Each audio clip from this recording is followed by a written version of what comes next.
well-known name in Punjab University, Chandigarh, in political science, Professor Ashutosh Ji. So by concluding all the discussion, this is a main responsibility of Professor Ashutosh Kumar. I would conclude with 2-3 lines by borrowing from the deliberation of Professor Amit Kotz. Sir ने ये बात बड़ी खूबसूरती से बताई थी कि किसी भी पॉलिसी में, किसी भी कंपोनेंट में, किसी भी बड़ी ट्रांजिशन में कुछ चीजें हमें अच्छी लगती हैं, कुछ चीजें हमें अच्छी नहीं लगती हैं, जो हमारे कॉन्टेक्स्ट में शायद उतनी अच्छी नहीं है. तो बेस्ट वे ये है कि instead of just criticizing those things, we need to find the other way also. उन पे हम अपने आप को कॉन्शियसली साइलेंट कर सकते हैं, उससे थोड़ा अवॉइड करने की कोशिश कर सकते हैं. The things which are favourable to your institution, favourable to the education, favourable to the students, we need to do innovation to adopt those changes in our institutions, like structural changes. We can't do anything about the structural changes, it is at the national level. We have to be part of those changes, but we can do amendments in different activities, different teaching learning processes at college level. So with these words, I think all have given a valuable thought of food for the thought for all the participants. So now I request Professor Ashutosh Kumar ji for concluding this whole panel discussion. Professor Ashutosh Kumar, over to you, sir. Thank you very much. Am I audible? Am I audible to all of you? Yes. Yes. Thank you very much. I'm sorry I couldn't make it in a physical mode, but I have been listening to all the panelists and I have gained a lot.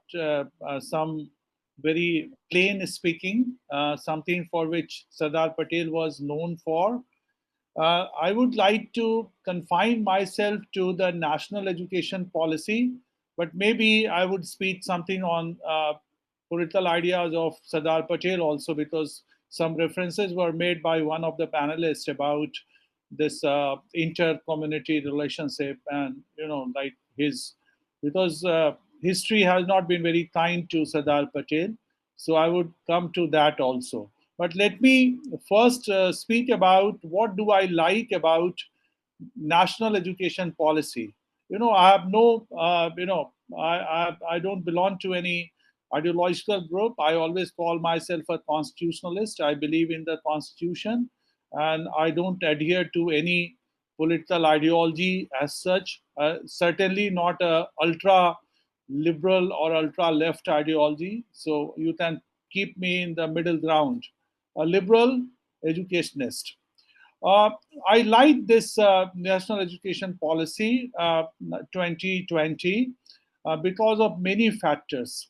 One, that it was long due, because as you all know that India being a globalizing economy, we are very much part of the globalization process. You could see like just 2 days back, India signed a treaty with free trade agreement with Britain, which was very much needed because of the kind of scenario which is happening, emerging in the post-Trump era. So we live in a globalized world, and we also aim to become what this government talks about, Viksit Bharat or Amrit Kal, and also obviously education is one of the vehicle for reaching to that kind of goal, because India remains a lower middle income country according to World Bank, and even by the World Bank statistics, because this government is not releasing the figure about poverty. But according to the World Bank also, if you see, they say $2.5 a day, something kind of benchmark. Even now in India, like 12%, 13% people are below poverty line.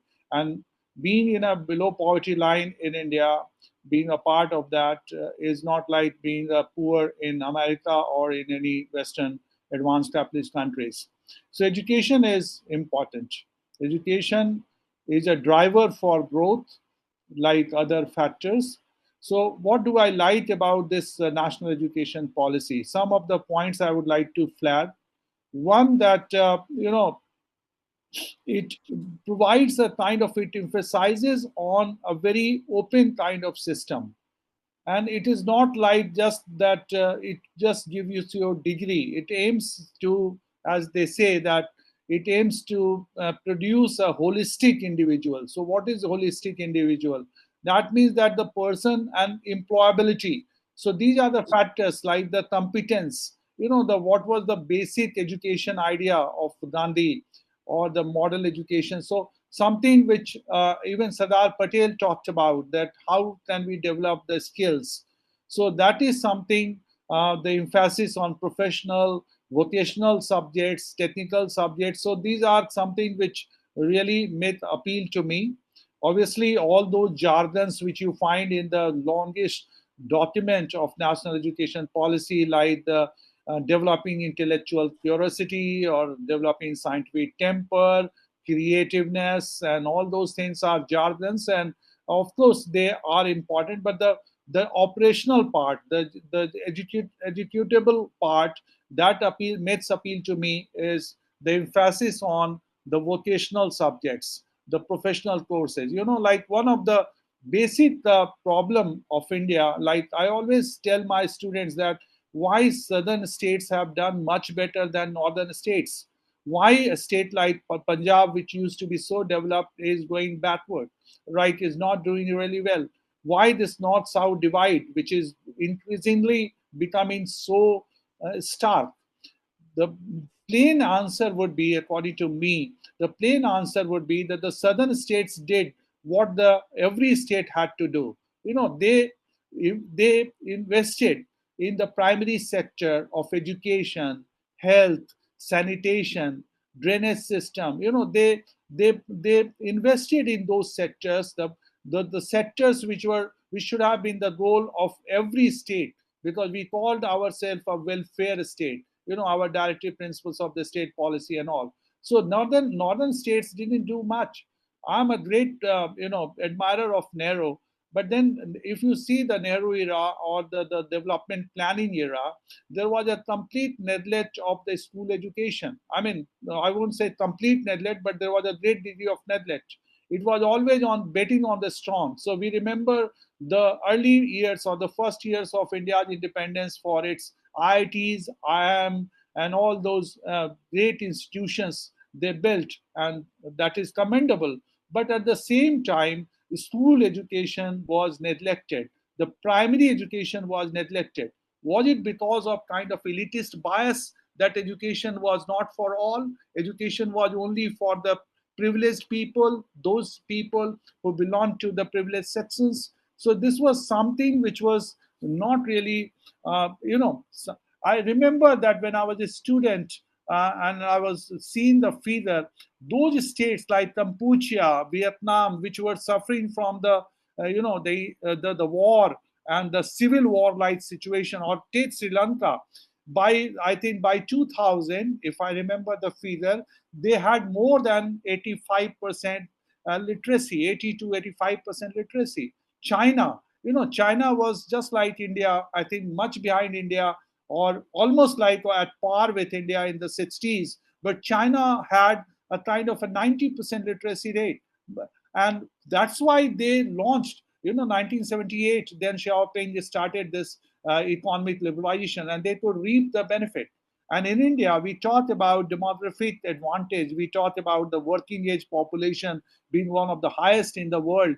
But we don't have that kind of, the human capital which is needed to make your economy grow, to make your society grow. So that is something for which I think the national education policy gives you a vision. Obviously, it is a policy, it has to be executed.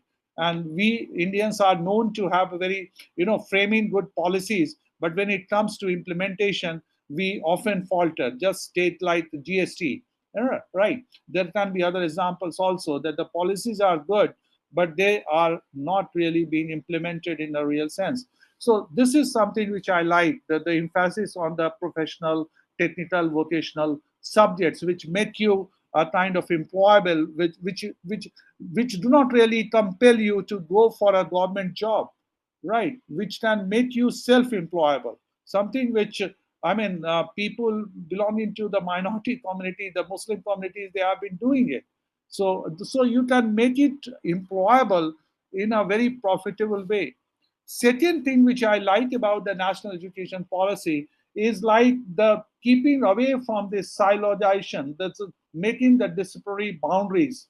Like if you study, like as a student or as a researcher, as a teacher also, I find that this whole kind of a creating disciplinary boundaries, that is something which is useless, because as a student of, I mean, my PhD was in political economy, and I'm very much right now doing something which also takes me to political sociology. I do the study of caste and the social the choices, and the kind of economics is always there.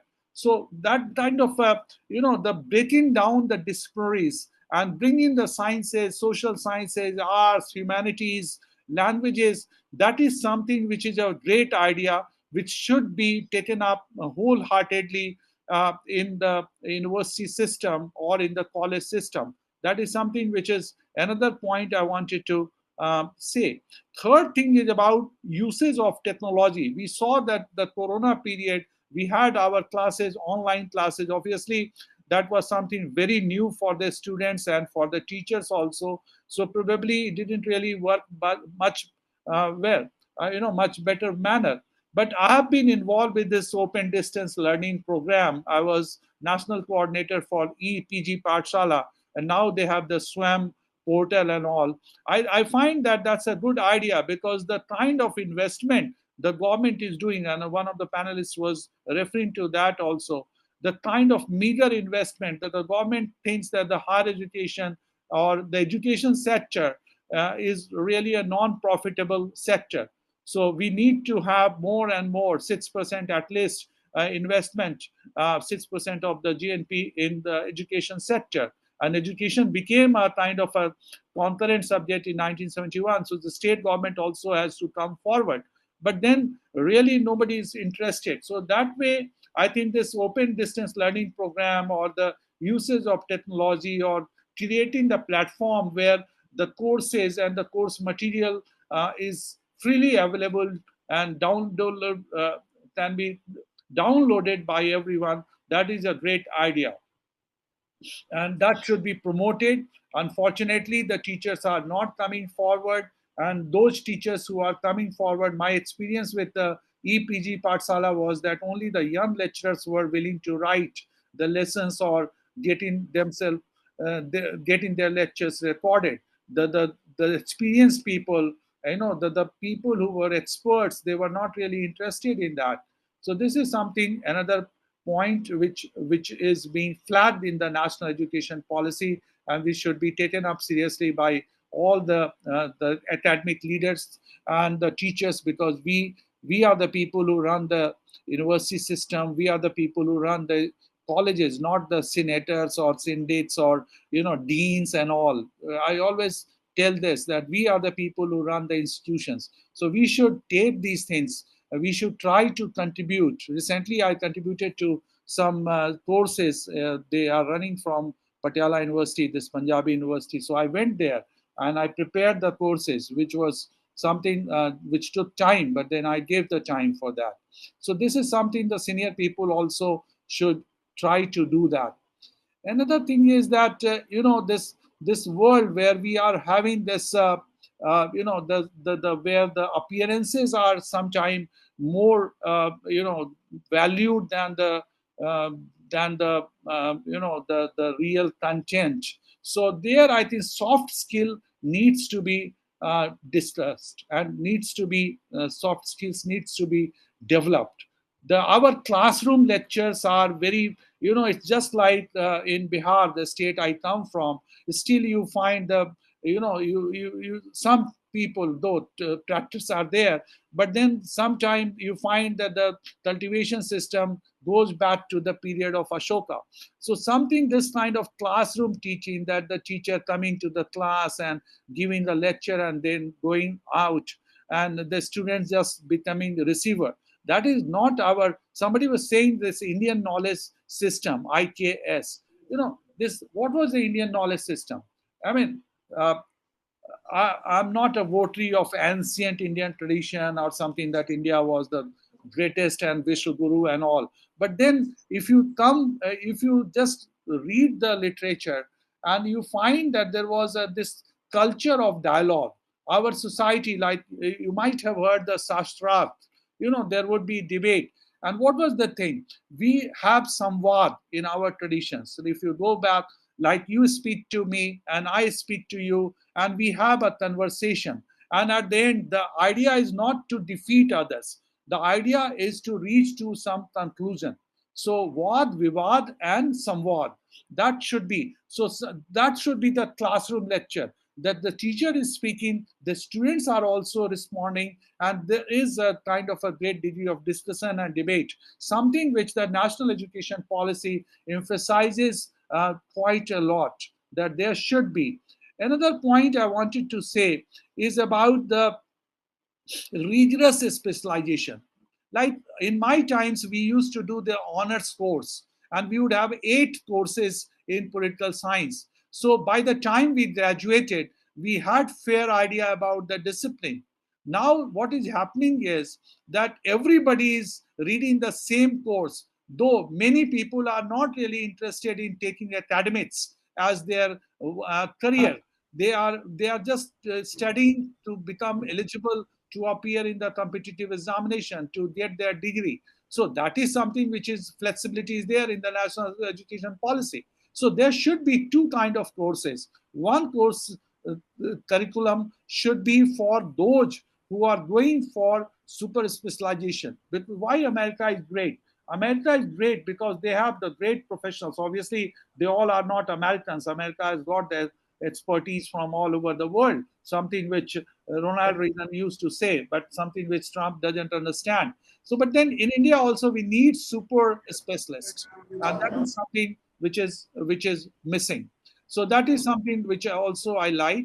Multidisciplinary institution is another idea in the national education policy, which is okay. The student should have the choice to go from one discipline to another. As I said, that I can be a student of political science, but I may be interested in economics. In fact, I am very much interested in economics subject, and the economics, politics, and the society, they go hand in hand. You cannot really make sense of politics without understanding economics. Why the emergency happened? One of the reason was that there was economic shock. There was a failure of monsoon, and there was a war, and there was a refugee problem. So economic problem was always there. It was not only the JP movement or Nirman movement. So we need to understand the economic aspect also. So that way, the flexible curriculum is something which is most useful for this higher education, which should be there. Another point I would like to make, and that is emphasized in the national education policy, that higher education should not be neglected.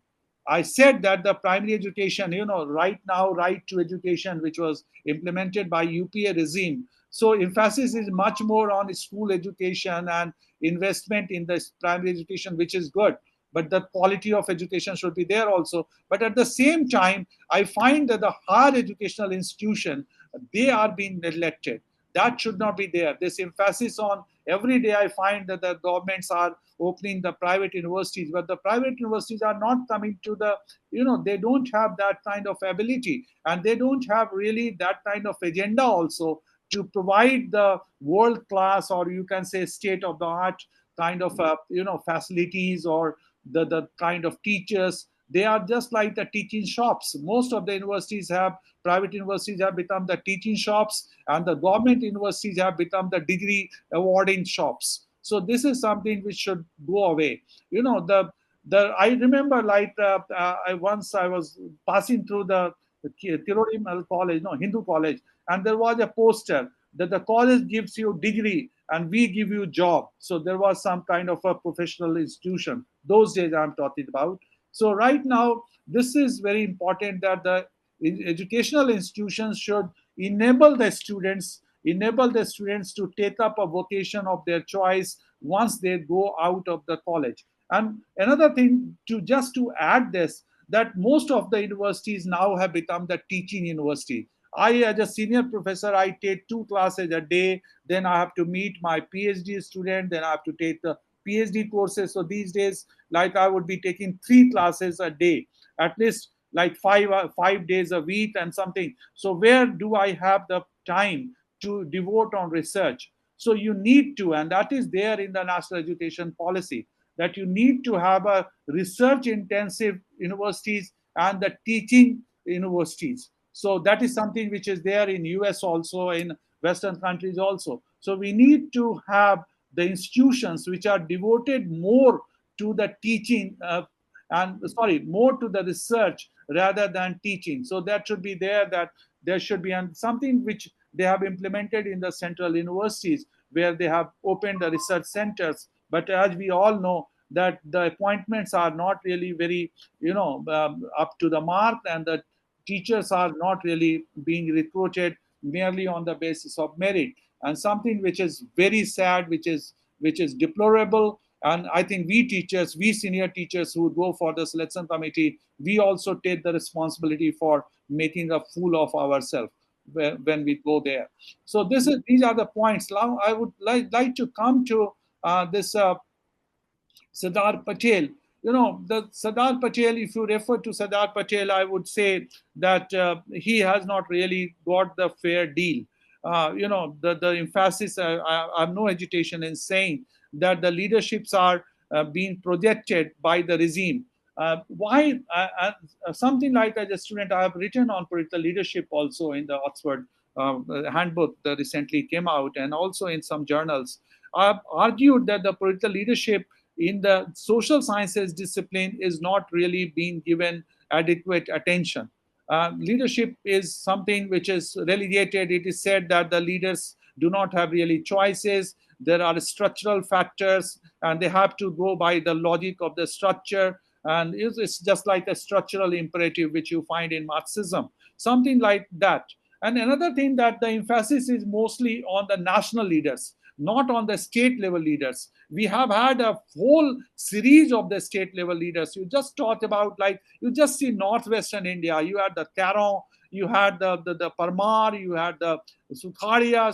So many good, great leaders. The leaders who could speak to Nehru on the equal terms. They had their own support base, and they contributed to shaping the economy and the politics of their state in their long political life. But you don't really find academic articles being written on their life and times. So there is this great gap that state leaders have been neglected. But this gap is also about the national leaders. If you see the national leaders, only few leaders, with due respect to them, Gandhi, Ambedkar, Nehru, they would be studied, and there would be centers, research centers to study them. And now there has been a regime change. So now there is a focus on Deen Dayal Upadhyay and the Sardar Patel and others. So this kind of thing should not be there. We have a great series of leaders, and they should be studied. And also those leaders who were not really fairly known, but they worked on the ground, and that should be there. As for the Sardar Patel is concerned, another point I would like to say, that most of our leaders have not written autobiography. They have not written their notes. So we do not know what really happened, what this made the Indira Gandhi to declare emergency. We can only depend on the academic book, or we do not really know that what was going on when Sardar Patel was chosen by Mahatma Gandhi to become the prime minister in place of Nehru, something which is being repeatedly said by the present day power holders, that 12 provincial committees, they wanted Patel to become the prime minister, and though the Gandhi vetoed it, and that's a fact. So something which is, so when they write, if Gandhi would have written, or Gandhi would have spoken about it, that what were the grounds on which he selected he selected Nehru and not Patel, that would have been much more helpful. But in the absence of autobiography, one of the reasons would be that our leaders never retire. That is another factor. They keep hoping that they would be coming back to power or something, or they would never retire. So we have very few examples where the leaders write their autobiography, like Narasimha Rao and all. But there also they do not reveal everything. So as far as the Sardar Patel is concerned, Sardar Patel had a kind of he was a man of action. He was not a statesman, to that, with due respect to him. He was more a leader. He was more an organizational person. and he was the person who ran the Congress machine politics. He was the person who would collect the funds, who would run the machine, that decide about the organizational matters. Though Congress was much more amorphous, Congress was not like a centralized body at that time. The regional leaders, regional uh, groupings, regional branches, they would have their own autonomy. And if you see I'm just concluding, I think that my time is coming to an end. If you see the Sardar Patel, the contribution we remember Sardar Patel for the unifying more than 560 states in a very short period of time. And if you read Patel, and if you uh, go through his letters, you have to depend on his letters, which he used to write. Those days, leaders wrote a lot of letters to each other, even when they would meet every day, but they would also correspond with each other in form of the letters. You would find that if the Patel would have his own way, I'm sticking my neck out. But if the Patel would have been given a free hand, probably there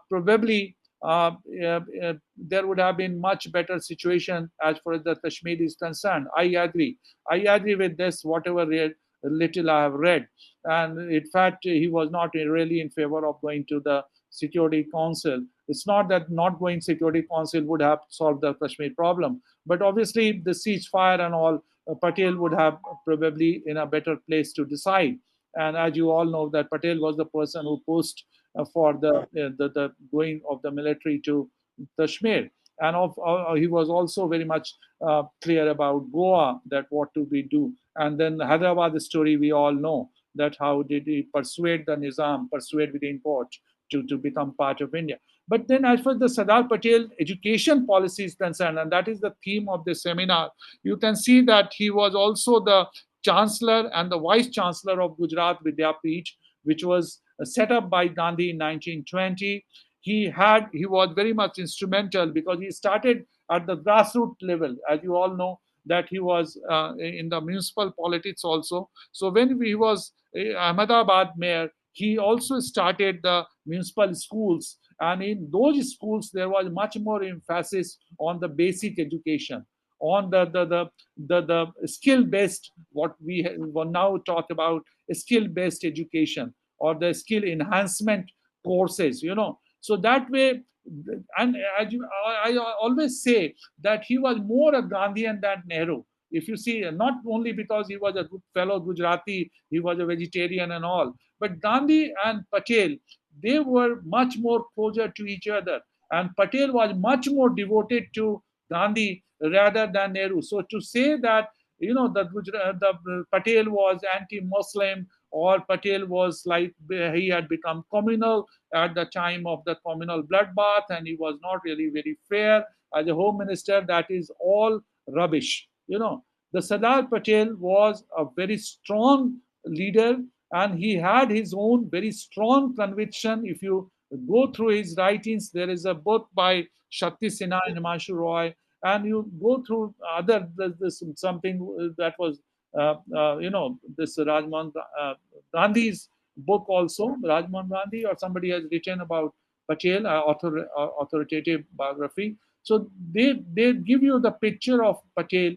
So that way, Patel education policy, that his emphasis on this the the education, to his emphasis on to move away from the colonial mode of education, to move away from the kind of education or the curriculum where you would read about more about the English poetry rather than your own Hindi or the Sanskrit poet, or your own epics or something, your own literature. So this is something which was, he was very much against this, but unfortunately he never had any say in framing of the education policy.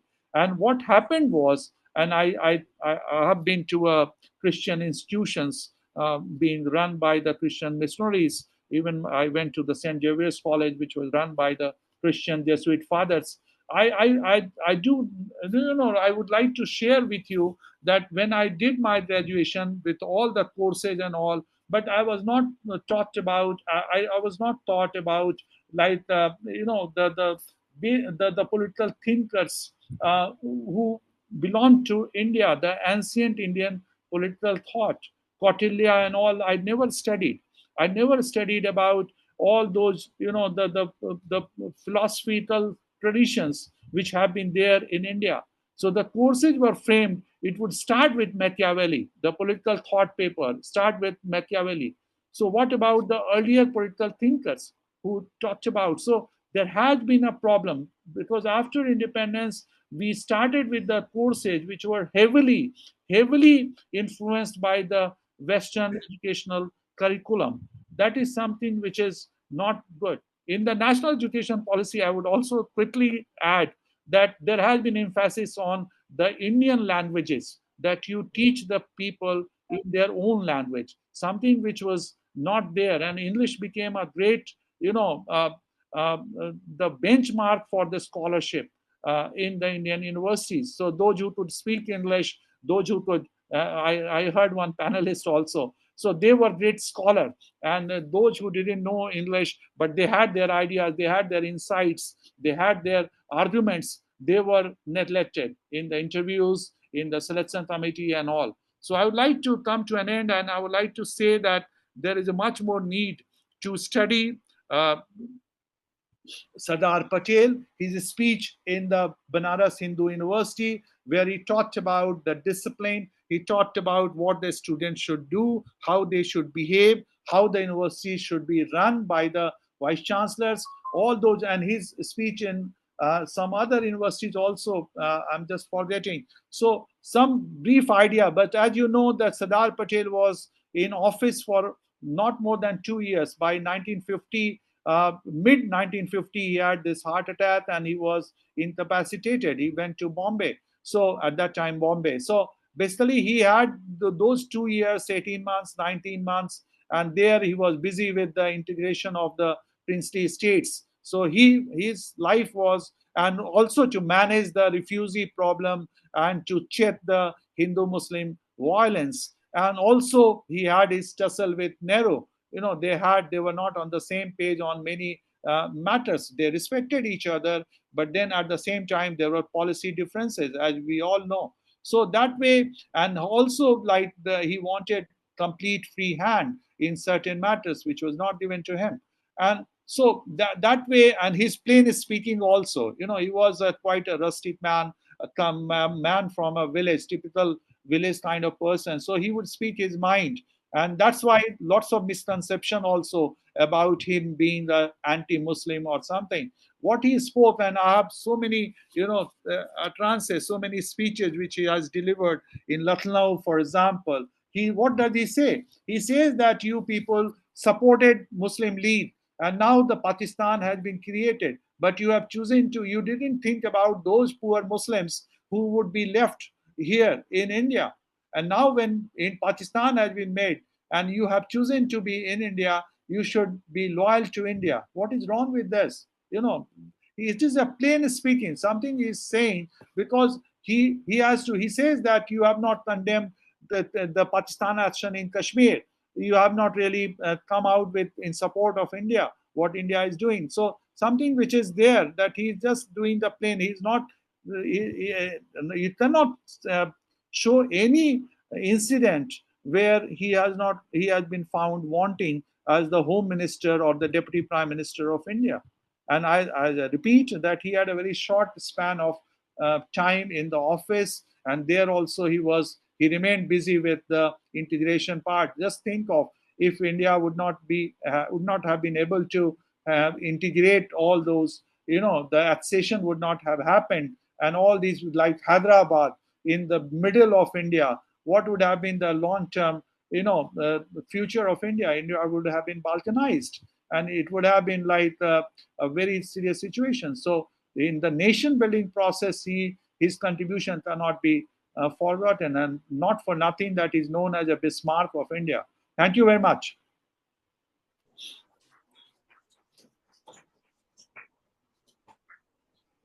Thank you. Thank you so much, sir, for the wonderful concluding thoughts.